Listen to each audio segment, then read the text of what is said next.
Magandang buhay sa ating lahat. Ito po ang inyong lingkod, The Finest World, nag-update. So guys, nais kong ipakita sa inyo ang pamumuhay ng dalawang putol nating mga ibon dito sa ating baratang kulungan.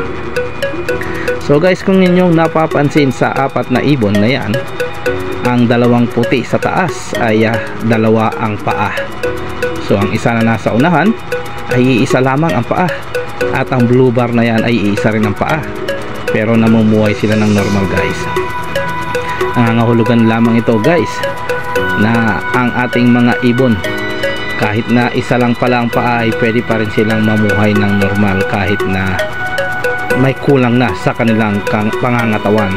So ganun din sa ating mga tao, na ipapakita ko lamang itong video ito guys upang i-inspire ang bawat isa. Hindi hadlang ang kakulangan sa ating pagkatao upang hindi magpatuloy sa normal na buhay. Bagkus gawin itong inspirasyon o hamon upang tayo'y lalong magpursige sa ating mga minimithi sa ating pagkatao. So patuloy lang ang buhay, ika nga, habang may buhay may pag-asa. At patuloy lang tayong manalig sa kakayahan ng ating Panginoon na lahat ng bagay ay kaya nating lampasan sa awa at tulong na paniniwala sa ating may kapal. So yun lamang guys, piliin nating maging masaya sa lahat ng oras at gawin nating sentro si Lord God sa buhay ng bawat isa. Bye for now and God bless.